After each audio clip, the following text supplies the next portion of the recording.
Aujourd'hui, on va parler de comment devenir absolument invincible face aux problèmes de la vie. Vous avez déjà entendu parler du stoïcisme? Rassurez-vous, ce n'est pas une secte bizarre. C'est une philosophie vieille de 2000 ans, et croyez-moi, elle est toujours aussi efficace aujourd'hui. On va décortiquer ensemble 10 principes stoïciens qui peuvent littéralement transformer votre vie. Imaginez, fini le stress pour un rien, plus de déprime à cause de choses que vous ne pouvez pas contrôler. On va apprendre à gérer nos émotions comme des pros, à devenir des rocs face à l'adversité. Et le meilleur dans tout ça, c'est que c'est accessible à tout le monde. Pas besoin d'être un philosophe grec pour comprendre. Alors préparez-vous à prendre des notes, parce qu'on va plonger dans le vif du sujet. On va parler de perception, d'action, de résilience, de gratitude, bref, la totale pour devenir la meilleure version de vous-même. Accrochez-vous, ça va être passionnant. Premier principe, et pas des moindres, la perception. Les stoïciens, ils avaient compris un truc énorme. Ce ne sont pas les événements eux-mêmes qui nous font souffrir, mais la façon dont on les interprète. Par exemple, imaginez, vous ratez votre bus. Vous pouvez vous dire « Oh non, c'est pas vrai, ma journée est foutue » et péter un plomb. Ou alors, vous pouvez choisir de voir les choses autrement. Bon, ok, j'ai raté mon bus. C'est pas grave, je commande un Uber, j'en profite pour lire un chapitre de mon manga préféré, et puis au moins, je ne suis pas le seul à attendre sous la pluie. Vous voyez la différence? C'est la même situation, mais deux réactions totalement opposées. Le stoïcisme, c'est apprendre à reprendre le contrôle de ses pensées pour ne plus être à la merci du moindre imprévu. C'est choisir de voir le verre à moitié plein, même quand on a l'impression qu'on se prend une grosse vague. Et le truc cool, c'est qu'on peut entraîner notre perception, comme un muscle.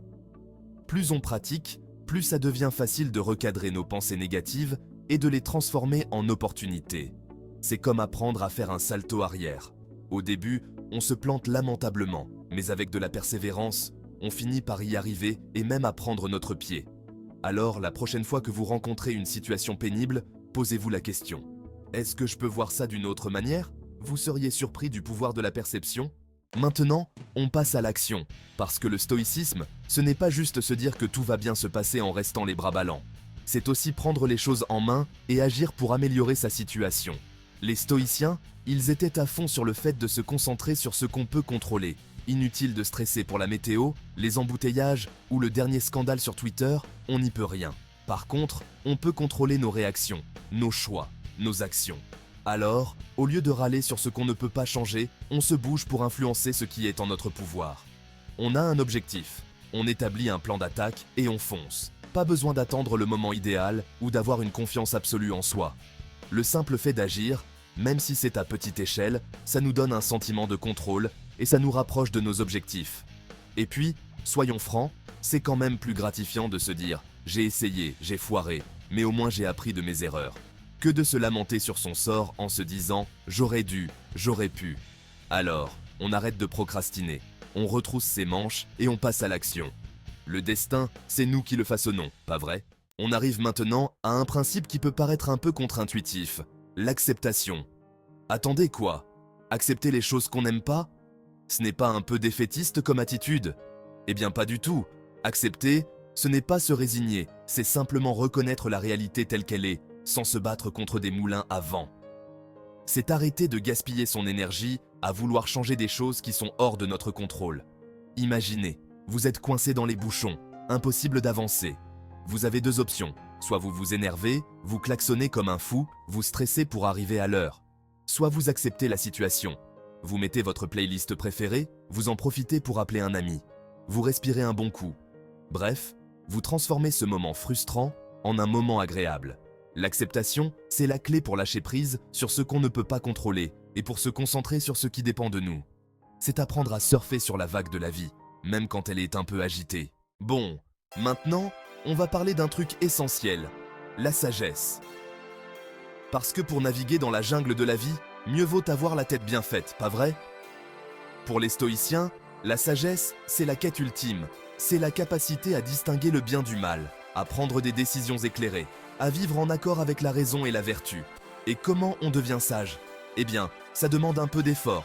Il faut lire, observer, s'interroger, apprendre de ses erreurs, s'inspirer de personnes inspirantes. C'est un travail de tous les jours, mais croyez-moi, ça vaut le coup. La sagesse, c'est le meilleur investissement qu'on puisse faire dans la vie. C'est elle qui nous guide vers le bonheur, la sérénité et la liberté intérieure. On passe maintenant à un principe fondamental du stoïcisme, la justice. Non, on ne va pas parler de tribunaux et de robes noires, mais de la justice dans notre vie de tous les jours. Pour les stoïciens, la justice, c'est bien plus qu'une simple valeur morale. C'est un véritable mode de vie. C'est traiter les autres avec équité, respect et bienveillance, même s'ils ne nous ressemblent pas ou s'ils ne partagent pas nos opinions. C'est se rappeler que chaque être humain a de la valeur et que personne ne mérite d'être traité injustement.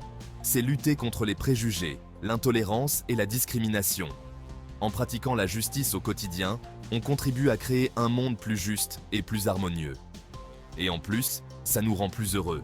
Parce que oui, il y a une vraie satisfaction à agir avec droiture et à défendre les valeurs qui nous tiennent à cœur. Attachez vos ceintures, on arrive à un principe qui décoiffe, le courage. Parce que oui, le stoïcisme, ce n'est pas pour les trouillards. Avoir du courage, ce n'est pas ne jamais avoir peur, c'est oser agir malgré la peur. C'est affronter ses peurs, ses doutes, ses insécurités, pour aller au bout de ses rêves et vivre une vie qui nous ressemble. Le courage, ça se travaille, ça se muscle, comme n'importe quelle qualité. Plus on ose sortir de sa zone de confort, plus on réalise que nos peurs sont souvent irrationnelles et que l'on est capable de bien plus que ce que l'on pense. Alors, la prochaine fois que vous êtes confronté à un défi, n'hésitez pas à puiser dans vos réserves de courage et à foncer.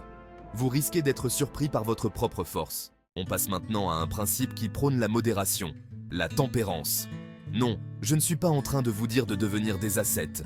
La tempérance, ce n'est pas se priver de tout, c'est trouver le juste milieu, l'équilibre dans tous les domaines de la vie. C'est savoir apprécier les plaisirs de la vie sans en abuser. C'est cultiver la satisfaction plutôt que la dépendance. C'est se fixer des limites saines pour éviter de tomber dans l'excès. La tempérance, c'est comme un muscle. Plus on la travaille, plus elle se renforce. Et le résultat, c'est une vie plus sereine, plus harmonieuse, plus épanouissante. Accrochez-vous bien, on aborde un principe essentiel, la résilience. Parce que oui, la vie est pleine de surprises et pas toujours des bonnes. La résilience, c'est la capacité à faire face aux épreuves, aux coups durs, aux échecs, sans se laisser abattre. C'est savoir rebondir après une chute, apprendre de ses erreurs et en ressortir plus fort. C'est comme un super pouvoir qui nous permet de transformer les obstacles en opportunités de croissance personnelle. Comment développer sa résilience?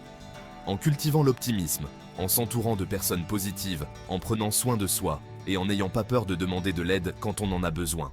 On arrive bientôt à la fin, mais pas des moindres. On va parler de la gratitude.